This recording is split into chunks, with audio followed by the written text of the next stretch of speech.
Welcome once again to Musings by Danon. Today we're going to continue our series discussing the different archetypes in Commander. One of the fan favorites in Commander is tribal decks. Zombies, elves, and goblins are some of people's most favorite archetypes, and fans of those tribes build numerous decks around them. One of the most popular tribes is, of course, dragons. My wife is a huge fan of dragons. She has several dragon figures and plushies, and Niv Mizzet and Nicol are two of her favorite characters in Magic lore. In summer 2018, we were still playing mostly Standard and only dabbling in Commander. I built her a mono-red Standard deck with Lathliss, Panharmonicon, Sarkhan Fireblood, Demanding Dragon, Chandra Torch of Defiance, and Dragon's Horde. She absolutely loved it. Unfortunately, several of the cards soon rotated a few months later, and the deck wasn't as good without Panharmonicon and Chandra. We had picked up all of the 2017 Commander decks the year prior, including Draconic Domination, the deck helmed by Dragon. Despite attempts to upgrade it, the deck did not perform well, and my wife eventually refused to play Commander. After her Standard deck rotated, I spent some time slowly putting together a monocolored dragon deck with Lathliss Dragon Queen at the helm. Yes, monocolored decks are limited on the answers your deck has to specific threats, but the mana base is far simpler to put together.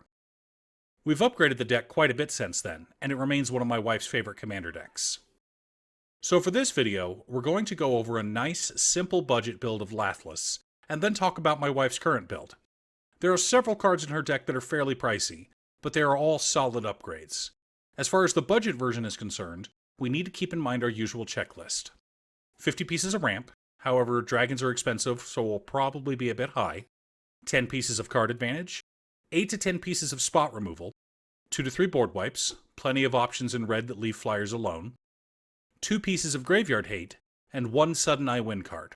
So without further ado, let's take a look at our deck, starting with our commander, Lathliss Dragon Queen. Lathliss is a 6-mana, 6/6 flying legendary dragon. Like a Layla, she is an army in the can commander. She not only makes dragon tokens, she also makes all of our dragons bigger, leading to some very explosive turns. Unlike a lot of other tribal decks, which can be weak to board wipes, Lathliss rebuilds fairly quickly. But in order to rebuild, we need a lot of dragons. This build has 22, counting our commander. There is also a key card in our deck to help us rebuild even faster, Panharmonicon. With Panharmonicon and Lathliss on board, every time a non-token dragon enters the battlefield, we create 2 5/5 flying dragon tokens. For our dragons, we have several dragons that also have good enter the battlefield triggers, like Scourge of Valkus, Red Dragon, Opportunistic Dragon, Demanding Dragon, Akum Hellkite, and Siege Dragon.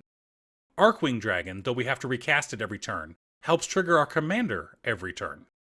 We also have several dragons with good attack triggers in Tyrant's Familiar, Glorybringer, and Flameblast Dragon. For dragons that help our team, we have Terror of Mount Velis and Moonveil Dragon. We also have creatures that either create more dragons, or help us cheat dragons into play in Dragon Master Outcast, Minion of the Mighty, and Skyline Despot. We also have our classic dragons who are just good at smashing face in Shivan Dragon, Rorik's Bladewing, Killedmouth Dragon, Territorial Hellkite, Hunted Dragon, Mordant Dragon, Backdraft Hellkite, and Furyborn Hellkite. Finally, though not a dragon per se, Gratuitous Violence is great for closing out the game. For our interaction package, we start with Burn Away and Relic of Progenitus as our graveyard hate. For artifact hate, we have Abrade and Vandal Blast. Warstorm Surge, Dragon Tempest, and Sarkhan's Unsealing all serve as repeatable spot removal. Chef's Kiss, Bolt Bend, and Swiftfoot Boots all work to protect our board, while Tybalt's Trickery, Dragon's Fire, and Chaos Warp round out our interaction package. For board wipes, we have Magmaquake, Earthquake, and Draconic Intervention. We don't have a ton of high mana sorceries in our deck, but for clearing out a bunch of Inklings or Insects, Draconic Intervention should work just fine. For card advantage, we have a Tutor in Sarkhan's Triumph, a couple of looting cards in Unexpected Windfall and Thrill of Possibility, as well as a Wheel in Wheel of Misfortune. For repeatable card advantage, we have Endless Atlas, Valakut Exploration, and Sunbird's Invocation.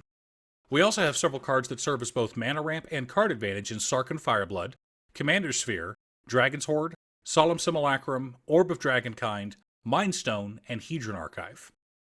To lower the cost of our dragons, we're running both Dragonlord Servant and Dragonspeaker Shaman. And for traditional mana ramp, we have Sol Ring, Arcane Signet, Fire Diamond, Heraldric Banner, and Mana Geyser. Mana Geyser has the ability to get us a ton of mana out of nowhere, and with that mana we can use it to pump our dragons and win the game. Our land base is pretty simple. A Temple of the False Gods, an Ark of Araska for additional card advantage, and 35 mountains. So let's take a look at the deck list and see how it matches up to our checklist. As I stated earlier, we want to be a little heavy on ramp because of how expensive our dragons are. We've got 37 lands and 15 pieces of ramp, which is where we want to be. For card advantage, counting our mana ramp that can also draw us cards in a pinch, we're at 15. We're at 14 pieces of removal, plus 6 creatures that can serve as additional spot removal. 3 board wipes, all of which leave our dragons alone. 2 pieces of graveyard hate, and 1 sudden I win card with Mana Geyser. So our budget Lathliss deck checks all the boxes. We've got a ton of interaction, lots of card draw to find our big creatures, and plenty of mana to cast them. The build is honestly very close to the first Lathliss deck I built for my wife. I didn't want to spend a ton of money on a deck that I wasn't sure she'd like, but since it has become her favorite deck, we decided to put some money into it over the years. So what have we done to improve the deck list? Let's take a look at the current build of my wife's Lathliss deck for some ideas. First of all, the dragons get a major upgrade. Many of the best dragons in the game are $10 to $20, so we'll start there. We've obviously kept Lathliss, but in addition to her, we kept Scourge of Valkus, Tyrant's Familiar, Moonveil Dragon, Territorial Hellkite, Glorybringer, and Flameblast Dragon. We've also kept the Dragon Master Outcast, Panharmonicon, and Gratuitous Violence. However, most of the other dragons didn't make the cut. We'll be removing Furyborn Hellkite, Rorik's Bladewing, Arcwing Dragon, Terror of Mount Velis, Skyline Despot, Kilnmouth Dragon, Demanding Dragon, Opportunistic Dragon, Backdraft Hellkite, Mordant Dragon, Siege Dragon, Akum Hellkite, Hunted Dragon, Red Dragon, Shivan Dragon, and all 3 of our board wipes, Magma Quake, Earthquake, and Draconic Intervention. In their place, we have Warmonger Hellkite, Thundermaw Hellkite, Steel Hellkite, Nesting Dragon, Scourge of the Throne, Dracuseth Maw of Flames, Inferno of the Star Mounts, Hellkite Charger, Runehorn Hellkite, and Utvara Hellkite. The build of this deck focuses on dealing as much damage as possible, so we've also included a Crucible of Fire, Embercleave, Helm of the Host, Berserker's Onslaught, Dictate of the Twin Gods, Aggravated Assault, Fiery Emancipation, and Furnace of Wrath. For interaction, we're keeping a Braid, Chaos Warp, Swiftfoot Boots, Sarkhan's Unsealing, Dragon Tempest, and Warstorm Surge.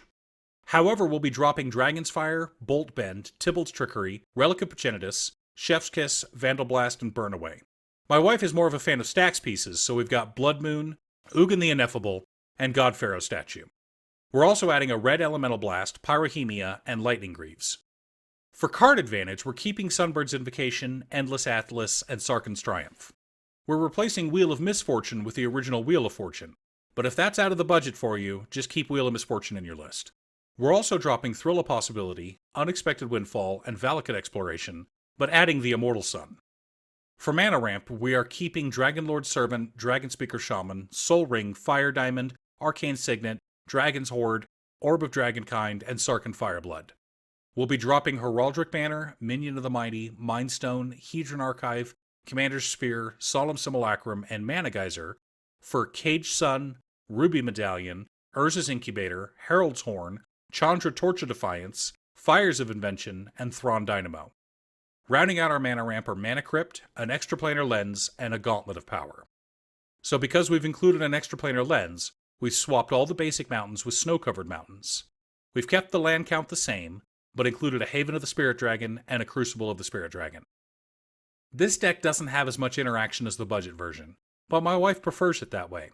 She has interactive decks that she likes to play, especially her Niv Mizzet Parun deck, which is roughly half interaction. This deck, though, she just wants to smash face, and the card choices here enabled her to do so. She loves playing this deck, and it remains her favorite. Thanks for tuning in. I was happy to be able to talk about this deck, and we'll continue to talk about different archetypes every week. Once again, a huge shout out to my editor Cute Stuff. I couldn't make these videos without her. If you'd like to hire her to edit your own videos, there's a link to her Fiverr page below, along with a link to both deck lists. Please like and subscribe for more content, and I'll see you all again next time.